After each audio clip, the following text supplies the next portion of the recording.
pemerataan pembangunan ini harus bisa juga dilihat dari potensi-potensi daerahnya. 33 kabupaten kota di Sumatera Utara pasti punya potensi yang dimilikinya masing-masing. Ada potensi pertanian, ada potensi kelautan, ada potensi pariwisata, Pak. Pemerintah pusat sudah mencanangkan bagaimana memproduksi bahan bakar B35 dan akan mencanangkan menjadi B100, Pak. Menurut Bapak, dari 33 kabupaten kota, Bapak sudah 5 tahun menjelajahi 33 kabupaten kota ini, di kabupaten mana atau di kota mana cocoknya program mendukung B100 ini dilakukan di Provinsi Sumatera Utara, di kabupaten atau kota mana, dan bagaimana strateginya, Pak? Terima kasih. Masih ada waktu cukup? Cukup. Baik, langsung saja silakan calon gubernur nomor urut 2 untuk menjawab. Waktu Anda menjawab 2 menit dimulai pada saat Anda berbicara. Pembangunan B100 apa kaitannya dengan ini? Pemerataan pembangunan yang berkeadilan. Kalau ada singkatan, itu dipanjangkan, dijelaskan. Nanti menjadikan jawaban yang salah. Silakan operator. Baik, silakan. Boleh ditanggapi? Silakan dijelaskan Bapak, tanpa kami mengurangi waktu. Di sini tadi Pak disampaikan pemerataan keadilan. Salah satunya pemerataan keadilan pembangunan adalah dari potensi di daerah. Tadi saya sampaikan potensi di daerah itu, potensi di daerah itu ada pertanian, ada perikanan, ada industri. Yang saya tanya tadi. Baik. B35 biar jadi B100, bagaimana Pak itu? Baik, boleh dijelaskan sedikit B35 dan B100 tadi? Silakan kepada calon gubernur nomor urut 1. D35 apa Pak Bobi? Sudah aman? Sudah, silakan. D35 silakan dijelaskan. Ini bahan bakar loh Pak Edi.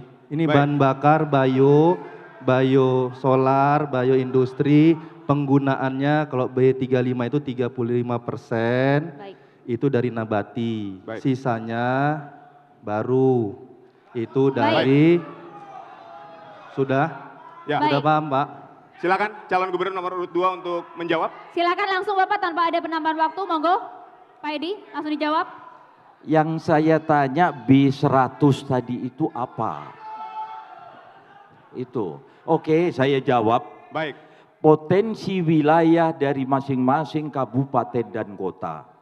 Di situ ada peternakan. Habis. Baik. Makasih. Baik.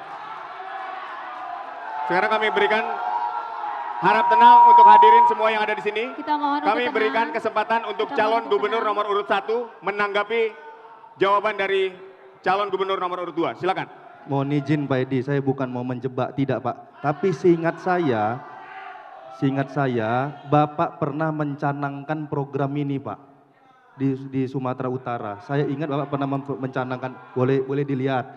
Bapak pernah mencanangkan ini tentang bagaimana menghasilkan kita hilirisasi dari kelapa sawit Pak. Bagaimana mendukung program pusat dari B35 menjadi B100, semua dari nabati. Ini harus bisa kita mulai dari penggunaan karena kita penghasil kelapa sawit Pak. Daerah kita ini penghasil kelapa sawit. Dan kita harus memanfaatkan hilirisasi tersebut. Hilirisasi kelapa sawit yang harus benar bisa kita mulai. Kita mulai di Sumatera Utara bukan hanya jual TBS, bukan hanya jual CPO, tapi harus banyak turunan-turunan dari kelapa sawit yang harus bisa dihasilkan. Ada industri baru, ada buka usaha, industri turunan dari kelapa sawit harus dimulai di Provinsi Sumatera Utara. Kalau tadi kaitannya untuk mengembangkan potensi daerah, daerahnya pasti akan naik Pak. Potensi daerahnya, sumber daya manusianya juga akan belajar bagaimana hilirisasi dari kelapa sawit. Bukan hanya menanamnya, memanennya, tapi juga bisa nanti membuat produk-produk turunannya. Mungkin itu Pak. Terima kasih. Masih ada waktu? Sudah cukup? Baik, terima kasih. Kita lanjutkan, kita berikan kesempatan kepada calon gubernur nomor urut 2 untuk dapat menanggapi kembali. Waktu Anda 1,5 menit dimulai pada saat Anda berbicara. Terima kasih. Saya takutnya apa yang ditanya tidak mengerti. Karena itu masih banyak dikelola tentang sawit, itu dikelola dari pusat. Hilirisasi ini yang kita bikin dan masih kita rencanakan, termasuk yang namanya minyak merah. Yang sampai sekarang belum terrealisasi, belum terlaksana. Sekarang kita masih mengoptimalkan di mana di daerah peternakan, di mana di daerah perkebunan, di mana di daerah perikanan, di mana di daerah pertanian, itu semua setiap saat saya sampaikan, baik itu kepada bupati dan wali kota. Khusus sawit, benar, saya masih sangat kurang untuk itu. Karena banyak ditangani oleh pusat. Perpajakannya diambil dari pusat, sampai ratusan triliun dibawa ke pusat. Ini yang saya mengambil yang belum dikerjakan oleh pusat. Saya memprogramkan, tetapi saya belum mengoptimalkan di bidang itu. Mudah-mudahan 5 tahun yang akan datang akan saya kelola dengan baik. Terima kasih.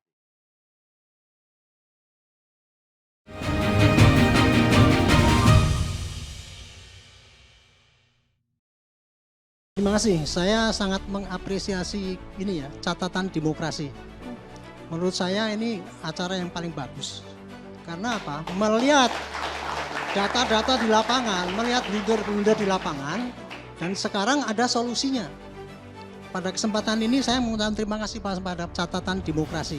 Baik, jadi hasil pemeriksaan ada salah satu pelaku dengan Catatan Demokrasi, Selasa pukul 20 waktu Indonesia Barat, live di TV One. Informasi terpilih. 31 bayi prematur yang berasal dari Rumah Sakit Al-Shifa berhasil dievakuasi ke rumah sakit lainnya di Gaza bagian selatan Minggu waktu setempat.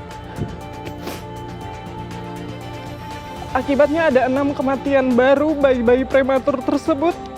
Menjadi perhatian utama. Komisi Pemilihan Umum KPU menelusuri kebenaran dugaan kebocoran data pemilih yang diperjualbelikan di media sosial. Kabar utama pagi hanya di TV One.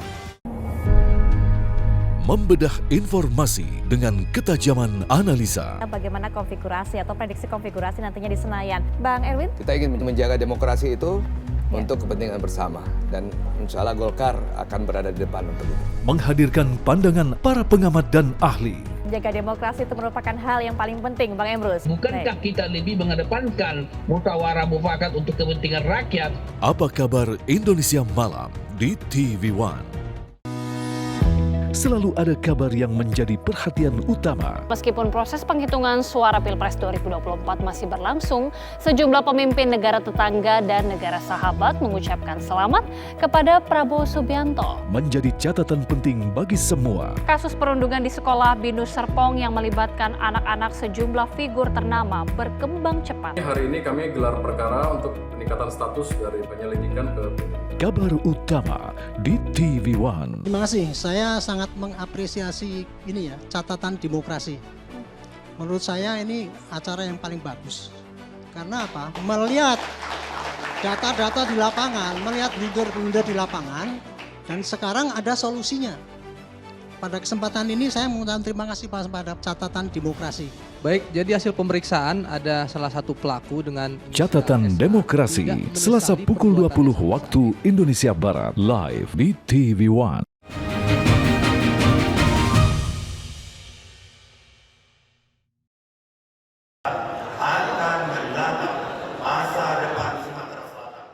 Debat calon gubernur dan wakil gubernur Sumatera Selatan berlangsung di salah satu hotel di kota Palembang, diikuti 3 paslon, yaitu paslon nomor urut 1 Herman Deru Cik Ujang, paslon nomor urut 2 Edi Santana Putra Rizky Aprilia, dan paslon nomor urut 3 Mawardi Yahya Anita Nuringhati.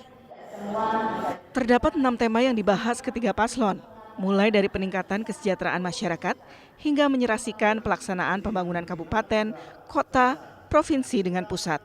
5 tahun ini banyak hal-hal waktu yang masih kita tidak dilanjutkan dan tidak ditetapkan. Pak, persoalan harapan masyarakat untuk dikembalikan seperti yaitu tertidak program-program lomba dan sekolah gratis yang pernah jaya. Sementara Komisi Pemilihan Umum Provinsi Sumatera Selatan bersyukur debat ketiga atau terakhir Pilkada Sumsel 2024 berjalan kondusif. Dari Palembang, Sumatera Selatan, Syamsul Rizal, TV One mengabarkan. Oke, caranya seperti ini. Masuk ke bilik, dibuka lembarannya, dilihat nomor 1. Menjelang pemilihan kepala daerah 27 November 2024 mendatang, pendukung kota kosong di Pangkal Pinang, Provinsi Kepulauan Bangka Belitung semakin membeludak. Ribuan warga di Kecamatan Gabek tumpah ruah menghadiri kampanye dukungan terhadap pilihan kota kosong. Bagi warga, pilihan terhadap kota kosong sebagai simbol protes terhadap calon tunggal yang dinilai tidak memenuhi harapan masyarakat. Di sini, warga diberikan edukasi untuk tidak golput dengan langsung datang ke TPS, lalu mencoblos kolom kosong yang tidak ada gambar paslon wali kota dan wakil wali kota. Meski fenomena pilihan kota kosong ini bukan hal baru, namun gelombang dukungan yang menguat menunjukkan masyarakat semakin kritis dan tidak segan menyuarakan pendapat mereka dalam pilkada mendatang. Sementara, relawan kota kosong juga menyiapkan 3,5 ton minyak goreng yang dapat ditebus dengan harga murah, yakni Rp10.000 per liternya. Ini adalah edukasi kepada masyarakat bahwa selama ini kita Pilwako ada 2 pasang, sekarang ada kota kosong. Nah ini kan penyebabnya kan sebenarnya kita lah sebenarnya penyebab kota kosong. Kampanye kota kosong dianggap sebagai momentum penting dalam pendidikan politik masyarakat yang mengajak mereka untuk tidak hanya sekedar memilih, tetapi juga berpikir kritis dalam menentukan pemimpin yang benar-benar layak bagi daerah mereka. Kegiatan ini juga dimeriahkan dengan penampilan seniman jalanan. Dari Pangkal Pinang, Bangka Belitung, Frendi Primadana, TV One mengabarkan. Dilempar orang yang tidak dikenal. Nih, ada ancaman lah. Rumah aspirasi kota kosong di Pilkada Kota Pangkal Pinang, Bangka Belitung diserang orang tak dikenal. Tak hanya merusak fasilitas rumah dengan memecahkan kaca jendela, pelaku juga menulis pesan akan membunuh relawan kota kosong. Insiden diduga terjadi Kamis dini hari dan baru diketahui pagi harinya saat relawan akan membuka rumah aspirasi. Belum diketahui siapa pelaku penyerangan tersebut. Namun pihak rumah aspirasi menduga penyerangan terkait dengan meningkatnya ketegangan politik menjelang pemilihan kepala daerah wali kota Pangkal Pinang dan juga dikarenakan banyaknya warga Pangkal Pinang yang akan mencoblos kota kosong yang akan digelar 27 November 2024 mendatang. Polres Pangkal Pinang yang menerima laporan langsung datang ke lokasi dan sedang menyelidiki kasus ini. Sementara relawan kota kosong yang mendapat intimidasi juga telah melapor ke polisi. Yang jelas posko kota kosong hari ini dirusak, diteror oleh orang-orang yang tidak bertanggung jawab. Ya. Kaca dipecahkan, ya. Kemudian ada surat ancaman. Ada surat ancaman yang diletakkan di lantai ini. Ya, surat ancaman itu mengancam salah satu pegiat dari kota kosong, yaitu Sukma Wijaya. Saat ini situasi di sekitar rumah aspirasi masih dijaga ketat pihak kepolisian. Warga diimbau untuk tetap tenang dan melaporkan segala aktivitas mencurigakan kepada pihak berwenang. Dari Pangkal Pinang, Bangka Belitung, Frendi Primadana, TV One mengabarkan.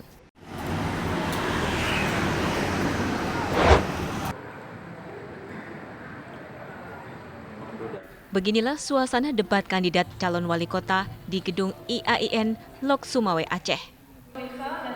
350 personel aparat keamanan gabungan ditempatkan tidak hanya di pintu masuk. Mereka disebar ke bagian yang dianggap rawan, terutama di dalam ruangan debat yang memungkinkan terjadinya konflik. Di ruangan ini, aparat kepolisian ditempatkan membatasi 4 kelompok pendukung. Sejak awal terlihat suasana sambutan para pendukung paslon begitu panasnya memberikan dukungan. Namun, para undangan telah dibatasi oleh personel polisi sehingga para undangan tidak bisa menjangkau keundangan pasangan calon lainnya. Kami di bawah pimpinan Pak Wakapolres melaksanakan kegiatan pengamanan debat paslon calon wali kota Lok Sumawe, dan alhamdulillah dapat kita lihat bersama kegiatan hari ini dapat dilaksanakan dengan aman dan kondusif. Itu berkat seluruh pihak dapat membantu bersama-sama dengan pihak TNI Polri dalam rangka melaksanakan kegiatan pengamanan.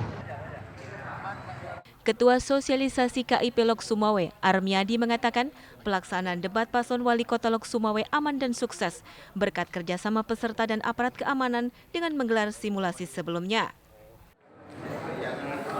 Temanya adalah menuju kota Lok Sumawe yang bermartabat, sehat, dan bersyariat dengan mengusung 4 tema. Yang pertama adalah SDM, pendidikan dan kebudayaan. Subtema kedua adalah kesehatan, perlindungan sosial, dan perlindungan perempuan dan anak. Subtema yang ketiga adalah syariat Islam dan pendidikan daya. Dan subtema yang keempat merupakan pengembangan pemuda dan pemberantasan bahaya narkoba. Lok Sumawe memiliki 4 pasangan calon wali kota dan wakil wali kota, yaitu pasangan nomor urut 1 Azhari Zulkarnain, nomor urut 2 pasangan Sayuti Abu Bakar Husaini, nomor urut 3 Ismail Azhar Mahmud, dan pasangan nomor urut 4 Fatani dan Zarkasi. Mereka seluruhnya didukung oleh partai politik lokal dan nasional siap bertanding pada Pilkada 27 November mendatang. Dari Lok Sumawe, Aceh, Saiful MDA, TV One mengabarkan.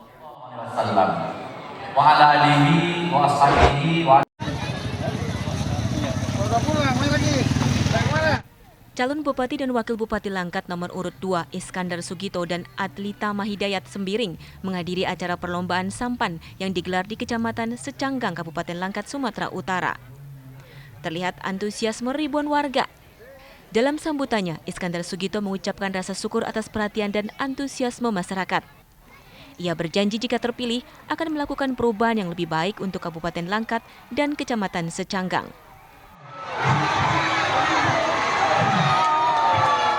Bersama dengan masyarakat Secanggang untuk mengikuti kegiatan yang sangat luar biasa ini. Karena itu kami ucapkan sekali lagi terima kasih kepada panitia, kepada para tokoh pemuda, kepada ketua forum juga, kepada Bapak Ibu semuanya. Saya mengajak, mari kita bergandeng tangan agar supaya Kabupaten Langkat, khususnya Secanggang, ke depan akan menjadi desa yang paling baik. Amin. Amin. Kalau butuh. Hal senada juga disampaikan Wakil Bupati Langkat nomor urut 2 Adlita Mahidayat Sembiring. Adli menyampaikan kemenangan pasangan nomor urut 2 nantinya merupakan kemenangan masyarakat Kabupaten Langkat menuju kabupaten yang maju dan berkah. Dalam kesempatan tersebut, perwakilan masyarakat dari petani dan nelayan memberikan hasil tani dan tangkapan hasil laut sebagai wujud rasa cinta masyarakat petani dan nelayan untuk perubahan Kabupaten Langkat yang lebih baik. Dari Langkat, Sumatera Utara, Taufik Hidayat, TV One mengabarkan. Sahabat Project.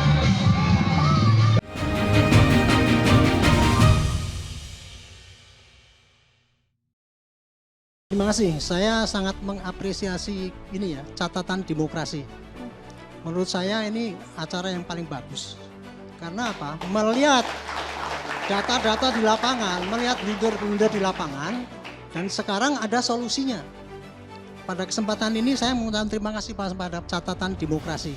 Baik, jadi hasil pemeriksaan ada salah satu pelaku dengan Catatan Demokrasi, Selasa pukul 20 waktu Indonesia Barat, live di TV One.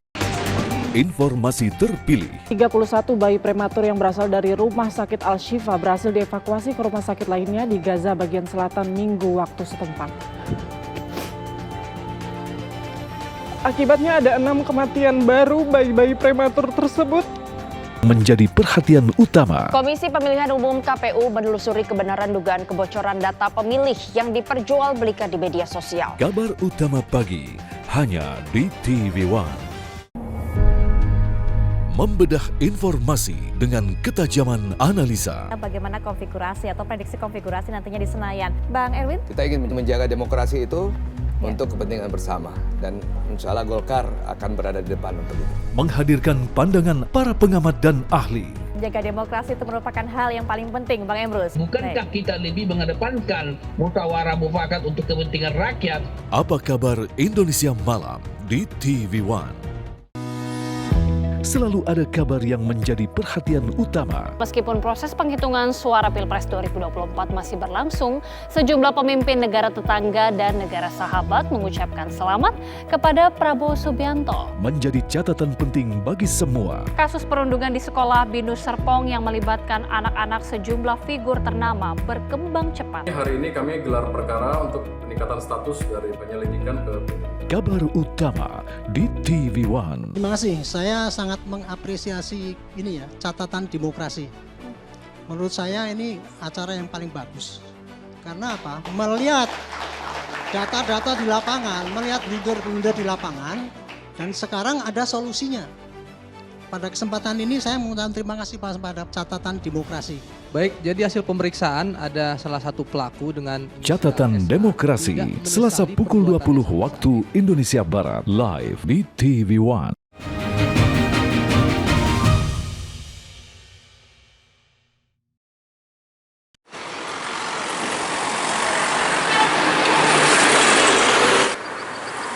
Komisi Pemilihan Umum KPU Kabupaten Labuan Batu Selatan Labusel menggelar simulasi pemungutan suara pemilihan pemilu kada tahun 2024. Simulasi dilaksanakan di halaman kantor KPU Labusel di Jalan Lintas Sumatera, Kampung Bedage, Kelurahan Kota Pinang, Kabupaten Labuan Batu Selatan, Sumatera Utara. Dalam simulasi ini, selain komisioner KPU, dihadiri pejabat terkait dari Bawaslu, ketiga pasangan calon bupati dan wakil bupati, perwakilan Forkopimda, petugas PPK, petugas PPS, dan masyarakat. Ketua KPU Labusel, Adnan Rashid, mengatakan simulasi ini merupakan contoh cara pemungutan suara pada 27 November mendatang. Untuk jenis pemilih pada tanggal 27 November nanti ada pemilihan yang terdaftar dalam DPT. Untuk jenis pemilih pada tanggal 27 November nanti ada pemilih yang terdaftar dalam DPT, ada pemilih DPTP atau pemilih yang menggunakan KTP atau disebut juga pemilih DPK atau daftar pemilih khusus. Ya, sesuai dengan surat KPU RI nomor 229 yang memerintahkan KPU seluruh jajaran baik provinsi dan kabupaten untuk melaksanakan simulasi TPS real yang saat ini kami laksanakan. Tepatnya di TPS 26 Dusun Kampung Bedage, Kelurahan Kota Pinang. Jumlah DPT 567 DPT pemilih. Ada berapa TPS Pak untuk pemilihan ini? Untuk pemilihan bupati dan wakil bupati sebanyak 617 TPS se-Kabupaten Labuan Batu Selatan. Ada berapa jenis Pak pemilih? Untuk jenis pemilih yang akan kita layani nanti pada tanggal 27 November 2024 ada pemilih yang terdaftar dalam DPT, pemilih yang terdaftar dalam DPTB, dan pemilih yang menggunakan KTP atau yang biasa kami sebut dengan pemilih DPK, daftar pemilih khusus. KPU Labusel mengimbau kepada masyarakat Labusel agar datang ke TPS tanggal 27 November 2024 mendatang untuk menggunakan hak pilihnya. KPU Labusel akan menyelenggarakan debat publik kedua Bupati dan Wakil Bupati Labusel pada tanggal 20 November 2024 mendatang.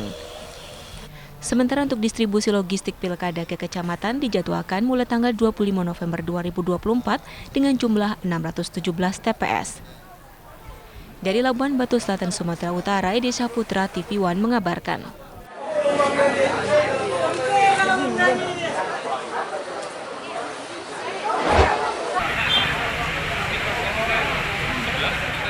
Simulasi yang digelar di Jalan Imam Bonjol, Tembilahan merupakan bagian dari persiapan menjelang hari pencoblosan. Simulasi bertujuan untuk memastikan kelancaran proses pemungutan suara yang tinggal menunggu hari pelaksanaan, yakni 27 November mendatang. Ketua Divisi Teknis Penggaraan KPU Riau, Nahrawi, mengatakan kegiatan simulasi pemungutan dan penghitungan suara merupakan agenda nasional setiap jelang pelaksanaan pilkada yang dilaksanakan oleh semua KPU Kabupaten Kota di Provinsi Riau, termasuk KPU Kabupaten Indragiri Hilir. Simulasi ini untuk memberikan gambaran kepada pemilih terkait dengan pelaksanaan Pilkada 2024 termasuk menjadi barometer tentang kesiapan KPUD Indragiri Hilir dalam menghadapi perhelatan demokrasi. Kawan-kawan dari KPU Kabupaten Indragiri melaksanakan kegiatan simulasi pemungutan dan penghitungan suara dalam rangka pelaksanaan Pilkada serentak tahun 2024. Nah, jadi kegiatan ini memang agenda nasional ya, artinya menjelang pelaksanaan Pilkada 27 November, semua KPU Kabupaten Kota termasuk kita di Provinsi sedang melaksanakan dan juga 12 Kabupaten Kota di Provinsi Riau melaksanakan kegiatan simulasi. Nah, ini kita lakukan untuk memberikan gambaran kepada masyarakat pemilih terkait dengan pelaksanaan Pilkada 2024.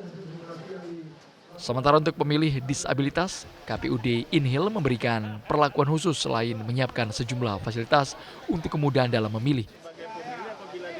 KPUD juga akan mendatangi rumah disabilitas jika mereka tidak bisa datang ke TPS. Di kategori disabilitas ada prinsip namanya aksesibilitas yang dianut atau dilaksanakan oleh KPU, di mana KPU akan memberikan kemudahan-kemudahan terhadap pemilih disabilitas ini dengan berbagai kategorinya. Misalkan terhadap disabilitas tunanetra, itu kita siapkan alat bantu tunanetra, surat suaranya itu yang braille. Kemudian disabilitas fisik katakan. Nah, dalam pembuatan TPS itu harus memberikan kemudahan terhadap pemilih yang punya disabilitas fisik, itu tidak sulit dia untuk mengakses TPS untuk memberikan menyalurkan hak suaranya, misalkan tidak tinggi atau bidangnya harus datar, kurang lebih seperti itu.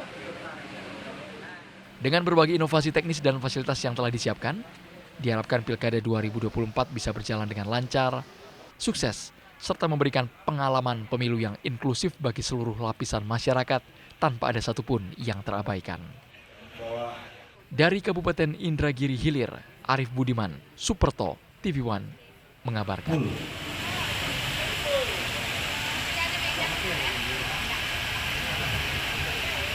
Bawa handphone titip di kota. Komisi Pemilihan Umum Kabupaten Deli Serdang, Sumatera Utara mulai mendistribusikan kotak suara dan surat suara serta peralatan pelaksanaan pemungutan suara di semua TPS se-Kabupaten Deli Serdang yang telah berlangsung sejak 9 hari lalu. Ribuan kotak serta surat suara yang datang dari KPU Provinsi Sumatera Utara diperiksa satu persatu kesempurnaan dan kelayakannya sebelum didistribusikan ke tempat pemungutan suara atau TPS. Pengepakan kotak suara juga dilakukan perlahan dan hati-hati agar tak merusak bagian atas kotak suara yang sedikit mudah robek. Diketahui, jumlah TPS di Kabupaten Deli Serdang yang terbagi dalam 22 kecamatan serta 394 desa dengan jumlah daftar pemilih tetap 1.439 pemilih.